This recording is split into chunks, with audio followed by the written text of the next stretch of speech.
welcome to my channel. My name is Susanna Sun. This is Rose Gold Joy 8, and today we are connecting with the divine feminine energies and the rise of this loving and nurturing unconditional love on this planet. We are bringing more light in. So this is for light workers, for divine feminines, for the divine masculines supporting, for all of those who are grading light onto our planet.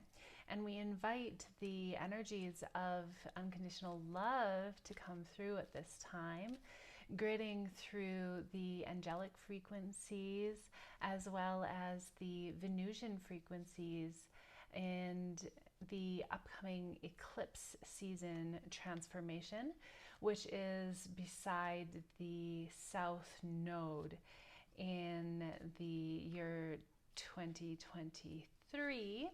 So if you are reaching this at a different time, then you might be experiencing a reflection or a sort of wave effect that can happen afterwards, because this is a 9-year cycle with the nodes and the south node being conjunct or close to the eclipse in Libra. So you might want to check out, if you know your astrology chart, you might want to check out the area of Libra in your chart around 17 to 23 degrees and see if there's anything there that might have the eclipse bringing light to that space. And yes, we have an upgrade sort of energy with this eclipse season, as well as closing out a cycle. So I want to get more information about the cycle change and what is happening in that space. So the cycle that we're closing and the cycle that we're opening, I have 2 spell cards. So one is going to be for a clearing and one is going to be for seed intention setting.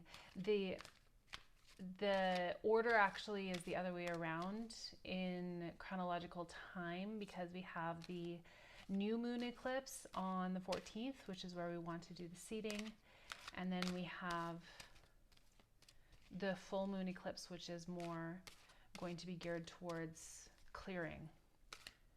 All right.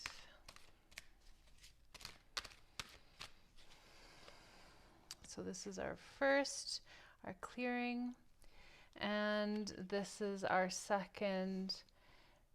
Oh my gosh. This is what we are seeding. Okay, so the first one, what we're clearing, we have number 20, which is judgment in the tarot. And on here you see this sort of spring type energy. Grace is also related to the number 22, which is the Mary Magdalene number. And the lily of the valley is the flower there. So the lily is related to the Magdalene story and that lineage as well, because we have the reference of the lily as water lily is the lotus, which is the Egyptian parallel to the rose. And the lily of the valley grows at the tops of the mountains, I believe. So there is this sort of more rare type of element to it. They're also very tiny and they have this kind of fairy-like feel. So I do welcome benevolent fairy folk to enter and support us at this time. Grace, I brought up the number 22 because grace is one of the key words in the gene key 22, and it is also something that I relate to the Magdalene lineage. So that is how we are clearing at this time. We are, again, this comes through so clearly that the clearing is really a gentle process. It has the potential to be soft and even to feel good, right? Because you do feel much better after clearing something. Yeah, we do tend to get kind of attached in the healing world. I see a lot of this looping in the idea that healing has to be challenging. So this is really giving ourselves permission to settle into a more gentle way of approaching ourselves.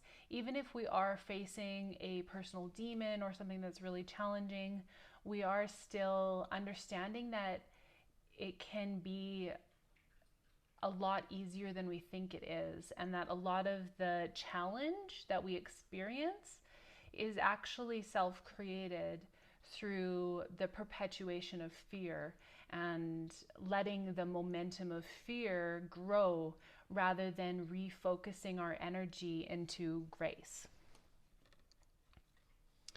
And what we're seeding, so like I said, chronologically, we're actually seeding first, and then we're clearing whatever blocks that, whatever doesn't support what we're seeding. So we are seeding 11, which is of course the twin flame card, and also just the ascended card. So you might be seeing this number around. You might start seeing it now that you understand a little bit more about it. You can see that the flower looks similar to a rose as well, or an orchid or something like that. It's got this very luscious type of feel. So this is like the goddess lifestyle, yeah? We're learning how to bring a sense of softness, and this speaks to a regulated nervous system, right? We understand that our thoughts have been running the show, and that these fears have been running the show. And so we interrupt that pattern in this transformation season with the eclipse, and we seed in this belief, this remembering, and such a sweet relief to remember that this type of passionate energy, this flow of the creative Kundalini energy, is something that we are welcoming, that we are happy to receive, because we have built our capacity to be able to hold it, and because we are holding such strong boundaries around it that we are no longer feeling threatened when we open ourselves to it. And so there is such a sweet relief in giving ourselves permission to open to this level of passion. Now I want to create a distinction here. I'll pull a card to clarify it through the cards, but there is a distinction here, because this type of passion can be mistaken for lust. And lust has a completely opposite energy, actually. There is, versions of it that are healthy, but I would call those more love, right? Lust refers to a type of uncontrollable energy, and it doesn't necessarily have the best intentions or the best results. And so we're looking for something that is sustainable, that feels gentle and healthy and safe. And that translates more into this term passion, which also, by the way, can be an experience that we have with ourselves, with our creative projects, with our business, with our bodies, and the use of our bodies to maintain peak physical health, right? So there's many different ways that you could express this passion that we are seeding in right now. But I do want to make that distinction between passion and the shadow aspect of it, because there has been this sort of dark, manipulative sexual energy that has invaded a lot of these spaces, including twin flame spaces for sure. There's a lot of toxic messages that are being spread, and so we want to create some discernment around that. So thank you for offering a little bit more discernment between these two types of energies. So how can we discern whether something is aligned or whether something is false and untrue? Did that come 2 or 1?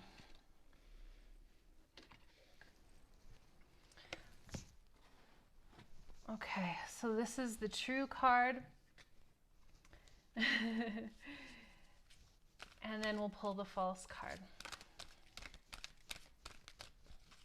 Yeah, this distinguishing between what is true and false has been very important for us because we understood that we were really taken advantage of either within ourselves or our ancestors. Okay. Oh. Ready? Okay, this one's false. So we have the 6 of fire in reverse. Yeah, okay. So 6 of wands is a sort of balancing out, and it's in reverse because we haven't been able to access that point. So the falsehood is this sort of delusion that we hold where we think that we are already somewhere that we haven't actually been. And it's a sort of avoidance technique where we kind of pretend to the extent where we believe ourselves. And this is what is true. Yeah. Patience, 14.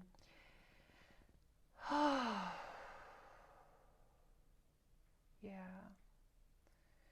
There's a relief that comes. Oh yeah, again, the relief that comes when we finally accept that we are where we're at and that it's enough, that there's not a push to be anywhere else than where we currently are, which also means that wherever we are is exactly where we deserve to be. And so when you look around and you offer gratitude for everything you have been, you give yourself appreciation for what you have accomplished and what you have embodied, then you begin to feel this sense of relief. And that's what we're really looking for.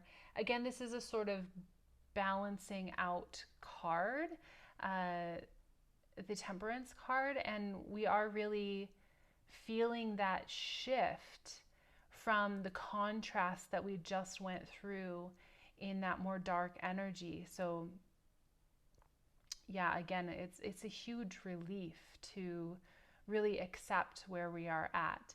So I want to put these 2 cards in relation to that Passion card. So in the balancing out of the action that is not happening, right?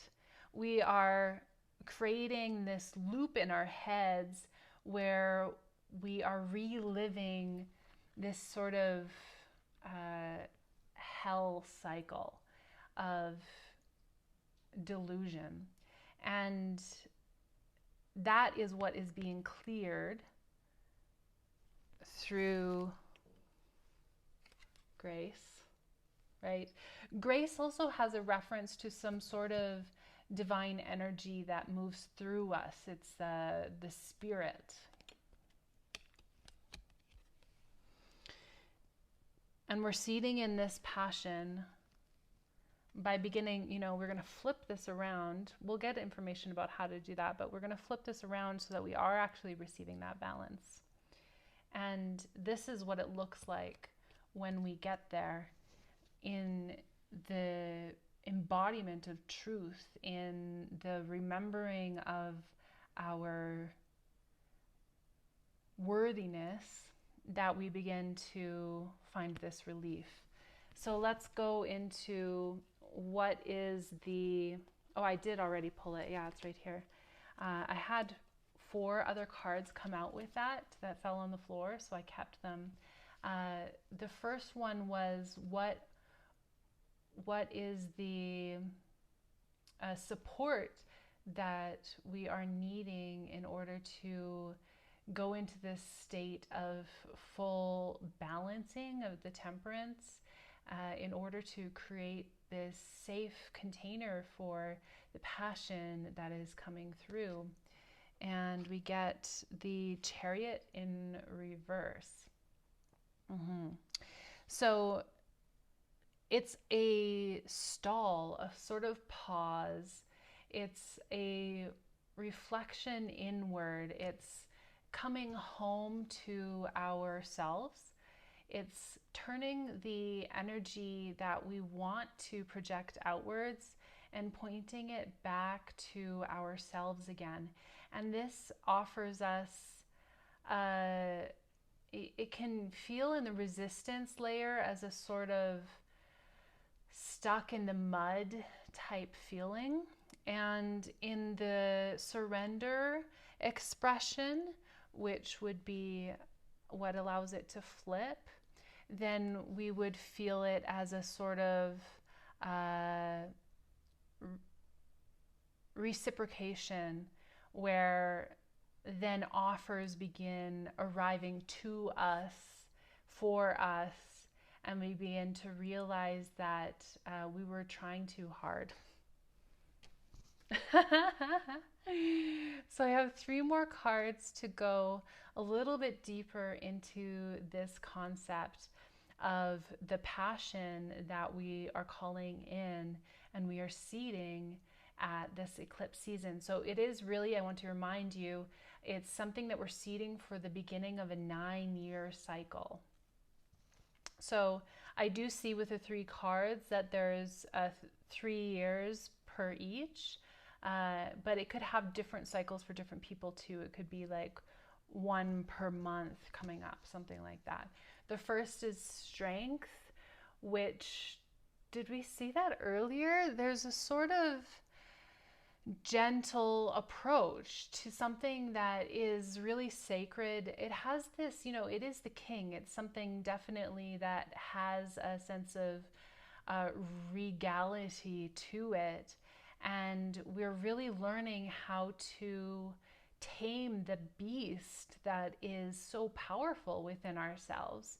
And when we are doing that, again, this is the first step, according to this, into seeding this passion into the planet. So I'll just pop that right there for now. And then we have the Tower in reverse.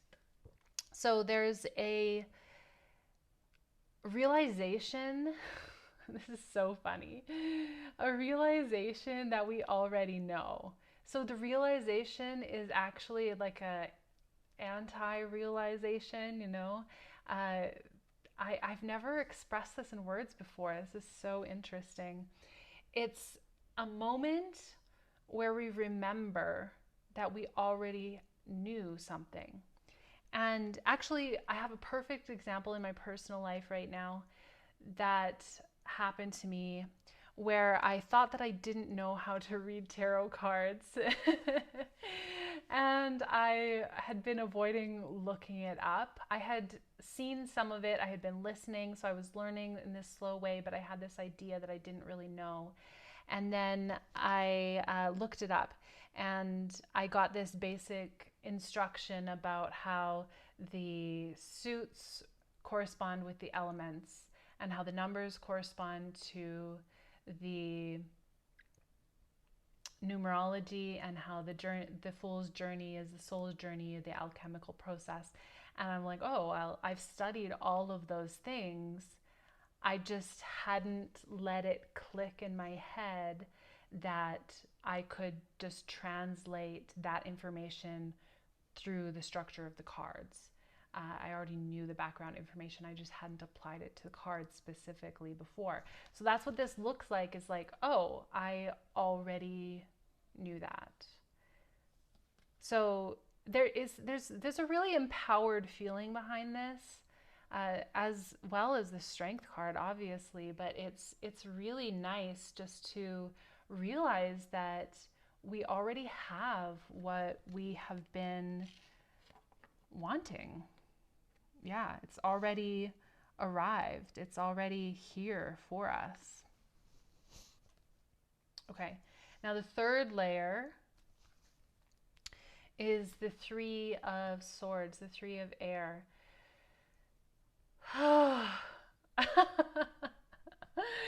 Yeah. Oh, so in the traditional tarot deck, this is a heart with the three swords. And it reminds me of the religious iconography of the Sacred Heart of Jesus being stabbed as well during the crucifixion, right? I just relate that imagery in my own head. But it is coming through right now, which I haven't thought about it in a long time. This image, of course, looks quite different. We have three little birds with crowns. So that's interesting. It does relate to a mental loop again. This is a reference to a mental loop where we have a sort of process of acceptance. And in the heartbreak, really, there becomes an opening, right? There comes this overflowing. In the religious iconography, I can't believe this is coming up. It looks like a spilled chalice, right? There's the red and the white. And again, this is a reference to ancient information, esoteric information about the red and the white is about the tantric kundalini energy. The white referring to the male seed and the red referring to the female womb. And the combination of these energies moving through our systems in this DNA helix spiral, and we are able to create a full balance of the yin and the yang energy, and we call this union. Yeah, so let's pull it back to this, the three. We have the third energy is what happens in combination with the two finally coming into union. And with this one, it's a sort of painful breaking open of your concepts. And in that opening, it allows you to move into the next step, which is more stability. So let's go into the stability with the Rose Oracle. And this will close us out for today. So again, just a little bit more information about the stability that we are building in at this time, that we are seeding to bring passion and peace and gentle ease into our life moving forward. What messages do we need at this time to support us in remembering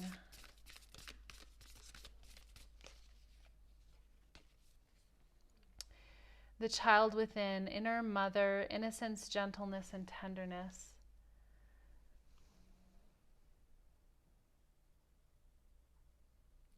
So there's two main references. One is, of course, the inner child, meaning a different part of ourselves that is in a state of innocence and connectedness.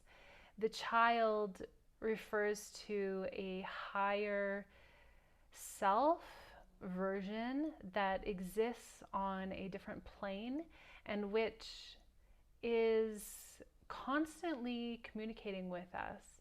So in developing this relationship with ourselves, with this very innocent and connected, pure and divine version of ourselves, we begin to see ourselves as worthy, as pure, and we begin to realize that we can learn from ourselves in this way. Of course, this inner child also desires us to offer protection. So we're learning how to protect ourselves in these very gentle, soft ways that create a safety to go into this kind of cocoon mode with our inner children, to allow ourselves to develop. Now, the second version that I saw, if that one doesn't relate to you, is more literal in the creative sense of the fertility, and not just literal physical fertility, but also physical creativity, as bringing through artistic projects or putting your creative sexual energy into something that is meaningful, something that you're passionate about. So yeah, you can see how these are really connected. So the passion has, again, we're getting this message, is not as sexual as we think it is. It's more connected to our sense of inner longing to fully express ourselves and to be seen in meaningful ways in our lives. That's really beautiful. So let me know any questions that you want me to put into the upcoming readings. You can pop them into the comments below and I can add them to the readings. And if you would like a private support reading, I can offer that to you through the link in the description box below. Sending you so much love, and don't forget to like, comment, subscribe, share this video with a friend. Anything that you do like that really helps me to be able to spread these messages to more people, and it's a great way to support me for free. Sending you so much love. Thank you, thank you, thank you.